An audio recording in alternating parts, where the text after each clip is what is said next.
Vamos a seguir con el curso de descriptiva, ya me voy a poner las pilas. Entonces vamos ahora a aprovechar más de esta herramienta combinatoria, ¿no? Precisamente. eh, Antes lo que hicimos fue caracterizar con los árboles los subconjuntos cerrados. Ahora también vamos a caracterizar funciones continuas entre ciertos espacios topológicos. Entonces para ello necesitamos una definición. Y aquí pues vamos a ocupar dos árboles sobre dos conjuntos adyacentes. Entonces, sean S un árbol sobre A.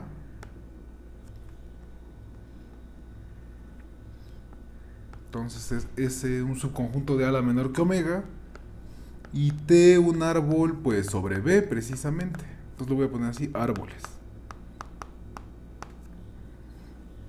También nos falta sea también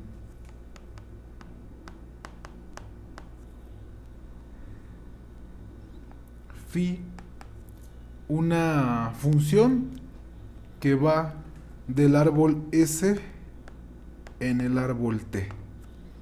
Muy bien, pues precisamente vamos a predicar sobre esta función, una función entre árboles.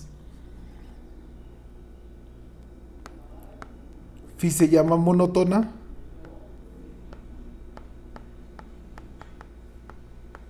Sí, solo sí. Pues básicamente es que respeta el orden, ¿no? Precisamente que respeta ser segmento inicial. O sea, manda segmentos iniciales en segmentos iniciales. ¿Y esto cómo lo podríamos decir? Bueno, pues para cualquier S1 y S2 elementos de S, si S1 es un segmento inicial de S2, entonces phi de S1 es un segmento inicial de phi de S2. Esto es que sea monótona la función. Bueno, ahora queremos precisamente construir funciones continuas a partir de estas funciones monótonas. Entonces hay que comenzar a traducir algunos elementos. Como ya vieron, hay un vínculo entre los subconjuntos cerrados y los árboles bien podados. Entonces, generalmente, para obtener propiedades topológicas de ciertos subconjuntos a partir de los árboles, pues habrá que imponerle algunas condiciones a los árboles o a las ramas o al cuerpo del árbol para que todo esté jalando bien, ¿vale? O lo que se suele hacer aquí también es fijarnos en el cacho, en el subconjunto de cosas que sí lo cumple. Entonces de esta manera, por ejemplo, pone Sotirios, para cada phi monótona se define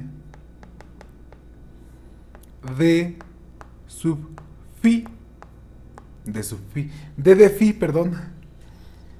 Como quien lo define, dice, mira, son las ramas infinitas del árbol S, de tal forma que cuando nos fijamos en el límite, cuando n tiende a infinito,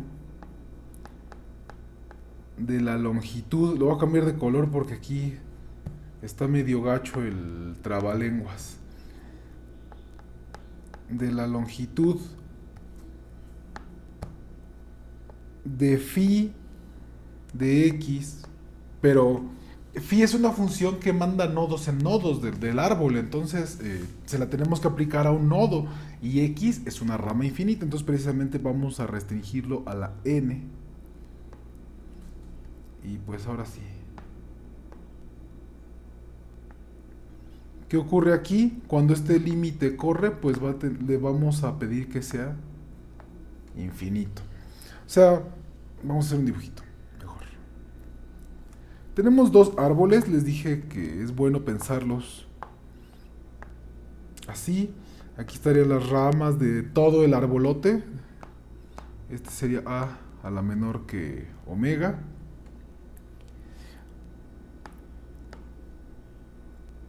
De esta forma aquí estaría B a la menor que omega el árbol, y por acá estaría B a la omega, ¿no?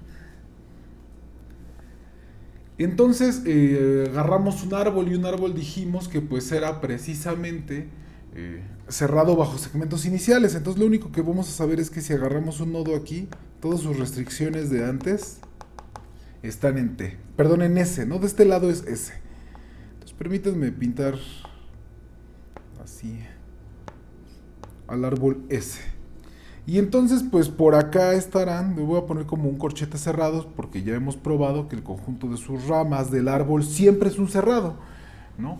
El asunto era para que fuera la relación unívoca y todo jalara muy bien, ¿no? Que pedíamos que los árboles fueran podados, pero las ramas de cualquier árbol son un cerrado, entonces aquí está el cuerpo de S. Bueno, el cuerpo de S también, ¿no? Se llama así. Y acá consideramos de la misma manera el árbol T y por supuesto que aquí está su cuerpo, ¿no? El conjunto de sus ramas. Perfecto. Bueno, entonces ahora el asunto aquí es ver qué hacen las fis. Una fi va de aquí para acá. Justamente dice que es monótona, o sea, por ejemplo, en este caso, esta bolita y acá, quién sabe a qué vayan a ir, pero van a ir cosas en T. Y el asunto es que precisamente se va a respetar el orden. Ahora, por ejemplo, vemos que de que sea monótona no tiene por qué ser estrictamente creciente, ¿no? O sea, aquí pues, se puede estancar 25,000 pasos mandando nodos en el vacío, ¿no? En el vacío del árbol de acá, en este primer nodo de todos, ¿no? Se puede estancar ahí el árbol y después comenzar a avanzar, perdón, la fi, y después comenzar a avanzar, ¿no? A recorrer el contradominio. Entonces, en que sea monótona, solo nos dice que va a respetar, pero no dice aquí que va a ser creciente, ¿no? Es una observación importante. Es de hecho precisamente esa es la situación. Como la fi se puede atascar, pues nos van a interesar ciertos...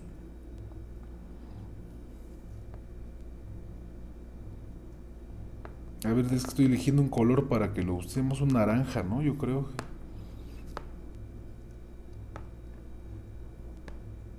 Ahí está, uno de esos. Y lo quiero ocupar justo para el DDFI, ¿no?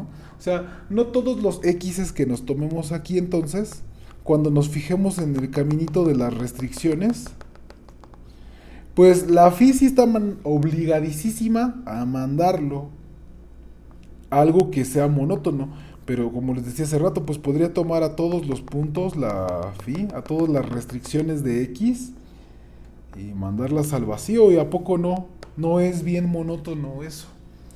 Entonces la X pues como que no nos va a servir para definir una función al cuerpo de T, ¿no? Lo que quisiéramos ver es a dónde mando X respecto a la función phi que tenemos, ¿no? O sea, la lógica del perro, si nos están diciendo que con la phi monótona queremos inducir una función continua entre el cuerpo del árbol S y el cuerpo del árbol T, pues hay que empezar a buscar condiciones. Entonces, esta X, pues como que si al tomar las restricciones me la mandara al vacío o la comprimiera, o sea, de aquí creo que se puede notar que se va a comprimir bastante, o se puede comprimir bastante, mejor dicho, pues entonces hay que pedir algo más, o sea, como que lo que sí quisiéramos era que que algún elemento aquí, algún Z, sí se le pudiese asignar aquí, pues alguna cosa. De hecho se va a llamar phi estrella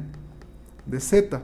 Entonces, como queremos asignarle un punto aquí, pues lo que nos está diciendo es que tendríamos que poderlo aproximar de alguna manera, pues con los elementos del árbol T. Precisamente es aquí, por eso es que está considerando la longitud de la imagen, para que se vaya hasta el infinito, y eso quiera decir entonces, pues que las restricciones que estamos tomando de la ramona de por acá, pues se llegan hasta, pues sí, por decirlo de alguna manera, hasta el infinito, ¿no? O sea, inducen una rama en el contradominio, ¿vale? Eso es lo que se quiere. Entonces, precisamente el D de phi son aquellos elementos que cuando vamos viendo cómo mandamos sus restricciones con la phi, en el contradominio sí nos forman una rama infinita. Eso es lo importante. O sea, como queremos asignar a alguien en el contradominio, pues por eso es que nos estamos fijando a cuáles del dominio sí podemos, ¿no? A lo mejor hay algunos que no. Precisamente aquí nos dice Sotirios que phi se llama propia si y solo si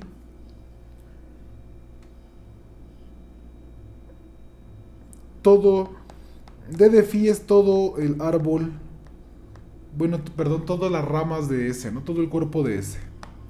Muy bien. Y pues ahora sí, podemos definir una función, ¿no? Se define una función f que a cada elemento en d de phi le va a asociar una rama infinita del árbol t. ¿Cómo va a trabajar esta función? Pues precisamente f de un x, el x pues tiene que estar en d de phi, entonces va a tener que cumplir la condición de que los elementos del contradominio que son asociadas a las restricciones de x formen una rama infinita. Entonces, pues al ser una rama infinita de funciones, pues en particular es una familia compatible de funciones, entonces la podemos unir sin bronca. Entonces tomamos la unión desde n igual a 0 hasta infinito de las imágenes de las phis, pero pues decíamos, ¿no? Tienen que ser las restricciones. Y entonces, pues como el contradominio iba tomando longitudes arbitrariamente largas, pues esto efectivamente es una rama infinita del árbol T, ¿vale? Para eso se pide esta condición de aquí que ya subrayé de naranja y ahora voy a volver a recalcar con amarillo, ¿no? Es súper importante para poder hacer esta asignación. Muy bien, voy a dejar esto aquí y en el siguiente video vamos a ver la proposición precisamente que vincula funciones continuas con funciones monótonas de este estilo. Nos videamos.